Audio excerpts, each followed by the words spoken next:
Like, comment, share, and subscribe. Hit that notification bell in the upper right-hand corner. Follow me on all forms of social media. Check me out at thatdrummerguy.com and enjoy the following presentation.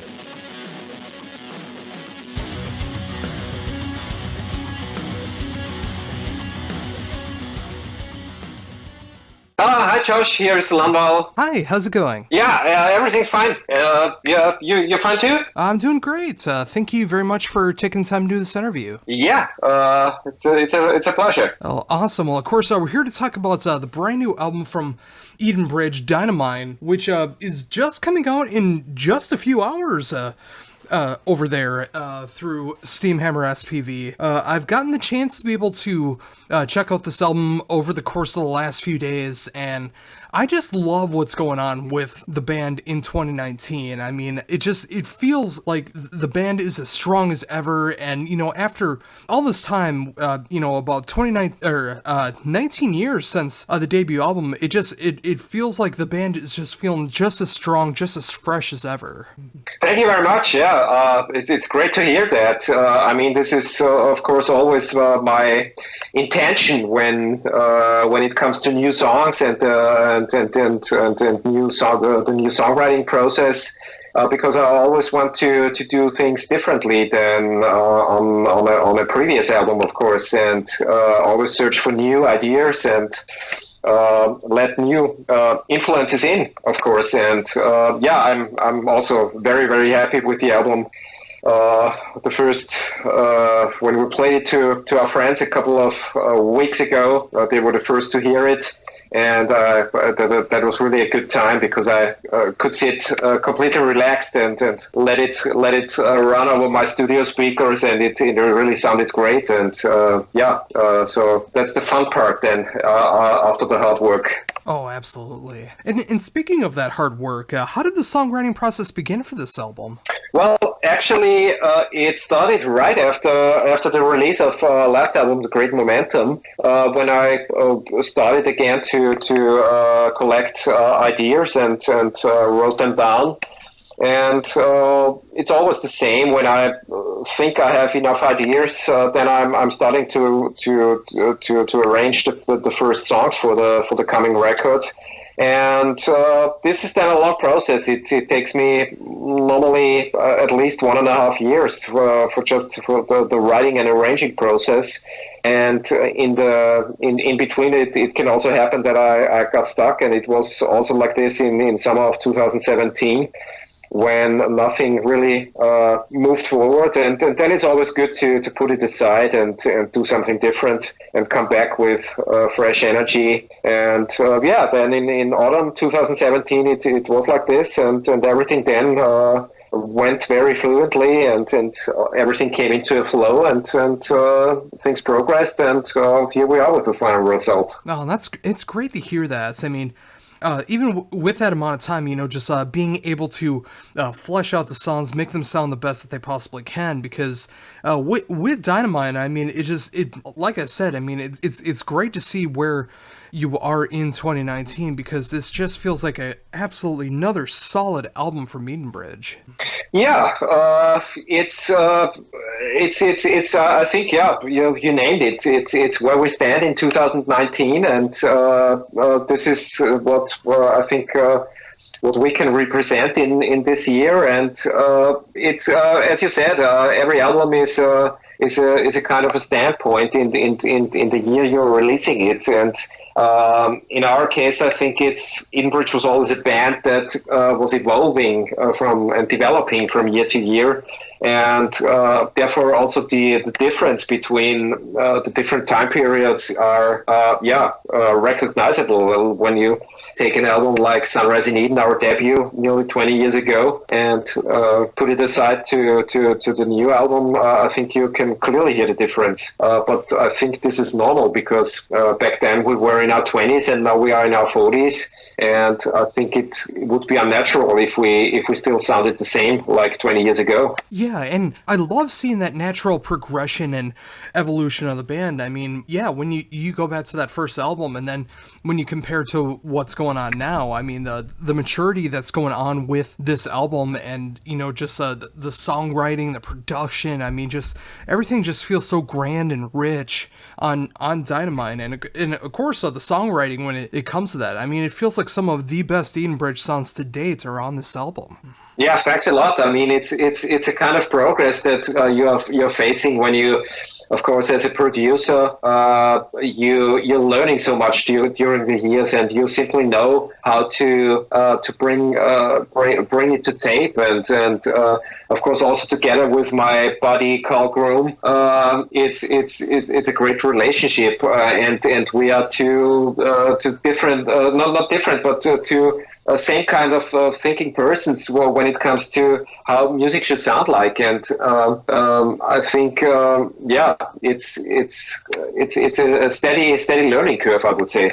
And with that in mind, I mean, obviously with being able to learn from every album, I mean, what would you say the band has learned since the last album? I don't think that we will learn so much, because I think the only thing is that on the new album, in a natural evolution, everything got a bit heavier, because the songs simply cry for it to have more guitars.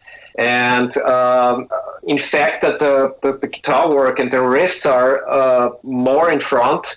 The orchestrations went a bit back, because there simply was no need for it and no room for it, and especially the first 4 songs on the album don't have any orchestrations at all, because there was simply no space and also no need for it. And also the keyboards are a bit more subtle in the background this time. I was re-influenced by my work in film music, where I used a lot of those spacey ethereal sounds, and a lot of them I integrated on the new record. But this is always the underwork underneath. And then you really have to listen to it with headphones, I think, to recognize all the different aspects and all the different sounds. And of course, Carl is a master in giving every sound its room in the sound. Yeah, and again, it's just it's great to see that too. I mean, sometimes that less is more effect is going into it, and with the first part of the album not having the orchestrations and as much keyboards and things like that, and just having like that more traditional metal band sound, and then you're able to appreciate more of that orchestration and keyboard sounds as the album progresses. Yeah, it's this was also not really planned to have the first 4 songs without orchestra. It was simply more the fact that which sound is good on which position, and I think a song very unusual to put it as an opening track. But then, of course, there is in my term, it's always that songs put themselves into the light like a football team. They tell you on which position they want to be, and I think this time it was pretty much the same. And although it was a bit different to our previous albums, that a very fragile and quiet track is finishing the album this time with the title track. Yeah, I mean, it was great to see that nice little change that was going on there too. I mean, obviously with being able to have an epic song always near the end of the album, I mean, it was great to see that it was almost at the end of the album, and just having like that nice little touch at the end. Yeah, just being able to appreciate that with the title track. Mm-hmm. Yeah.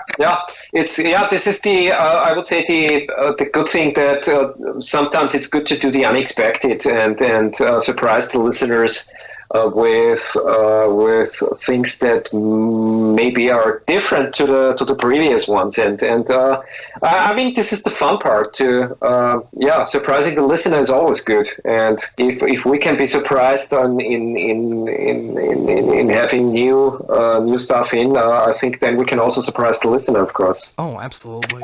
And with that in mind, I mean, how does it feel to already have this album coming out in just a few hours? Well, it's of course this was a long process, and we delivered the album to the record company in June, I think, or was it May? Because I was in England in April mixing it, and then Sabine and I were in Brazil for the big concert Eddie Falaschi, the ex-singer of Angra, was doing, where Sabine was invited to perform. And after that, there was the mastering. So it's always funny because when you deliver an album in May and then it comes out in October, it's about 5 months of just waiting and giving interviews and then being busy with something else. And so the excitement, of course, is not that big when as you just said, okay, the album is coming out in a few hours. But still, it is a great moment when you have the finished product in hand, when you have the CD in your hand, when you have the vinyl in your hand, and also the limited box set. This is always the exciting part, because then you know, hey, this is a product I just finished, and it's looking great, it's sounding great. So this is bringing a lot of fun, of course. Oh, and it's great to hear that too, and you do kind of get that rejuvenation of being excited about the album when after the mixing and mastering, and you send it off, and you can kind of forget about it for a little bit, and then the excitement comes again when it's time to do press, when the album finally comes out, when you start to hear fan reactions of them buying the album and checking it out. I mean, it's great that you can kind of let the album go for a little bit and then get excited about it again. Yeah, absolutely. But I have to admit that normally for me, when I'm finishing an album in terms of music and songs and production, it is done, and I put it out of my system because I'm always moving ahead and doing new things, of course, and then looking for the next thing to come. But of course, you're in touch with the songs when you play them live, and you have to prepare them for rehearsals and then rehearse them, of course. And then the fun part is coming again, of course, because then the songs feel differently, of course, when you play them live. But in terms of the creative process and the songs themselves and the production, it's always good to let them go and then come back maybe years later and have a listen to your old albums. This is always funny to come back, of course. Oh, absolutely. So with that in mind, I mean, obviously, like you said, being able to focus again on the live shows and being able to add to the sets, I mean, I imagine that's going to be a good feeling to be able to switch up the set list now and be able to incorporate some new songs. Absolutely. I mean, the new songs, as I said before, as they are more guitar orientated, of course, many of them are crying to be in the live set on the next tour. We have to see how many will be in. We already played 2 of them, the ones where we did videos for it.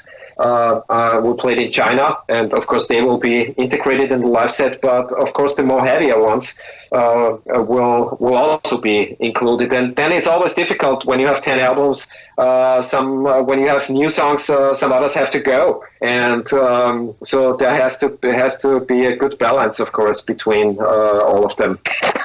Oh, very much so. And yeah, it's incredible to think about that with just a couple months from now, where the band will be able to celebrate 20 years since the debut album. I mean, just thinking back on that, with like 20 years as band, 10 albums now. How does that feel for you? Yeah, this is a common question in this interview schedule. Of course you cannot expect it when you start. I mean, you're starting a band, you have in your first album, then the second come out, and then you continuing.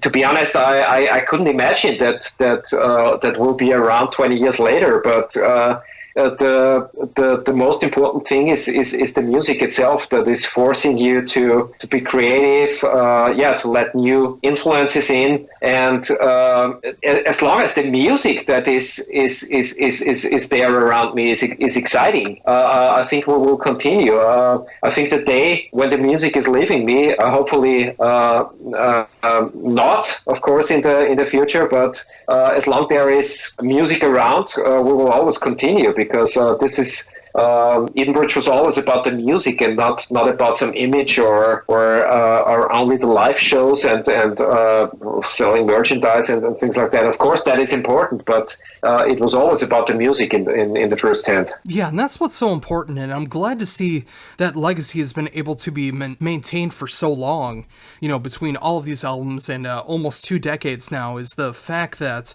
the fun is still there, you're still excited by the music, it's still a good feeling to be able to write a new Edenbridge album every time that you start writing. And just like you said, when that passion's not there anymore, I mean, it's time to end a band or a musical endeavor or whatever the case is. And hopefully that does not happen with Edenbridge, because with Dynamind, I mean, it still feels like the band is absolutely at the top of its game. Everyone is just able to show off what they're capable of, and I'm just excited to see what will happen in the future. Yeah, and therefore I think it's important to have the breaks in between, because if you do an album every year, I think this excitement and also the inspiration would not be the same. But if you have gaps of about 2 to 3 years between every album, I think this excitement can come back, because you cannot be creative all the time, and you cannot be creative in terms of a metal band if you deliver an album every 1 to 1.5 years. This is simply impossible, and new ideas can only come when you have a real break in between and let the old album go, and then start with something completely new. I think this is the important thing, and if we can, if also the market, of course, allows us to be creative and also to not be forced to do an album every year to survive as a band, I think that we will. I'm pretty sure that we will keep this rhythm. And on the other hand, of course, we have the fans that are standing behind us, so this is always good, of course. Oh, absolutely. So, with that in mind, obviously, with the album coming out in just a few hours now, what is going to be next for you? Well, I am currently, I was writing a big symphonic piece for next year, which has the live premiere in 2020. It's a symphonic piece for a big orchestra and big choir. So there will be around 300 people on stage next year, and also me with on the guitar. And I'm currently sitting on the score, writing the score for the orchestra. And we just returned from China last week from our tour, and the next thing will be the European tour in April and May. Until then, there is a lot of work to do for everybody in different kind of work, of course. And it's a constant process, and the new ideas are coming, and new projects are coming. I'm also doing film music for a couple of years, so I have my studio. So in my case, it's never boring. It definitely sounds like that, and it's exciting to see everything that is coming up. I mean, not just being able to tour Europe with Edenbridge to promote the new album, but I love the fact that you're actually writing a score right now for such a tremendous size. I mean, 300 people being able to write for that. That's incredible. Yeah, it's actually this year was kind of crazy, because we traveled so much. We had so many great experiences in South America and China. We finished the Edenbridge album. I was writing the whole piece in the first half of 2019. And of course now the score is a bit of the boring part, because it's really hard work. You can imagine that for a big orchestra, everything has to be precise as hell.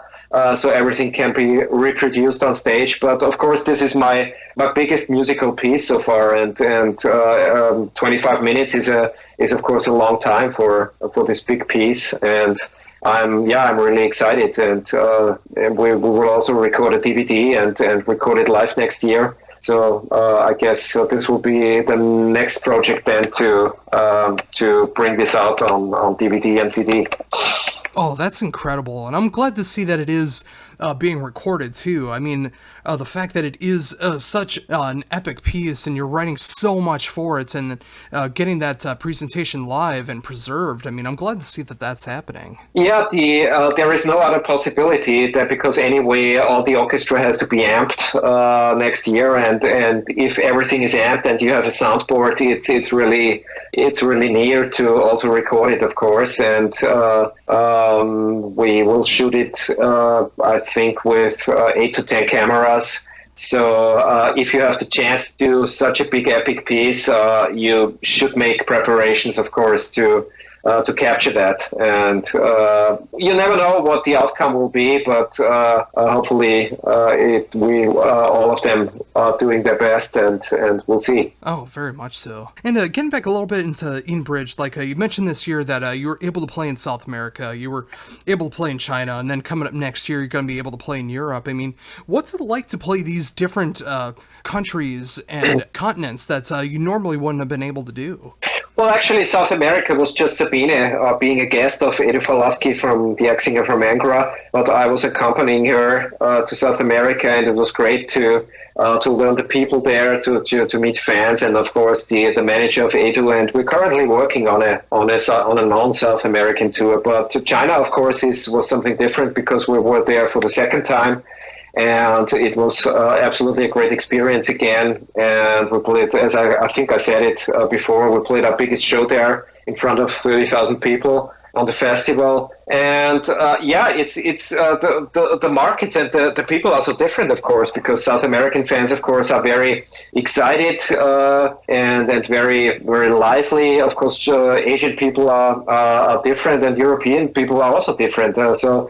Of course, in Europe, everybody is used to have live shows day by day in the big cities, but it's still exciting, of course, to play in the different markets. For me, always the exotic markets were very, very important because especially China, I think, is definitely a future market. And if you now are doing the work there, you can be rewarded, I think, in a couple of years.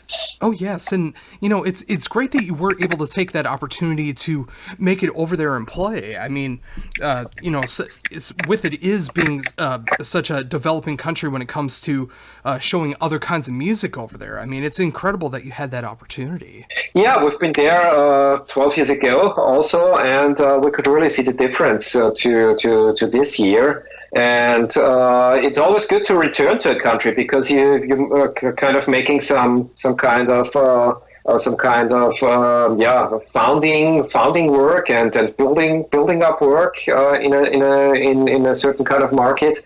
And if you then are going to be invited again, it's always good because on the second time you can also earn some money, of course, and which is also an important fact, not to be denied.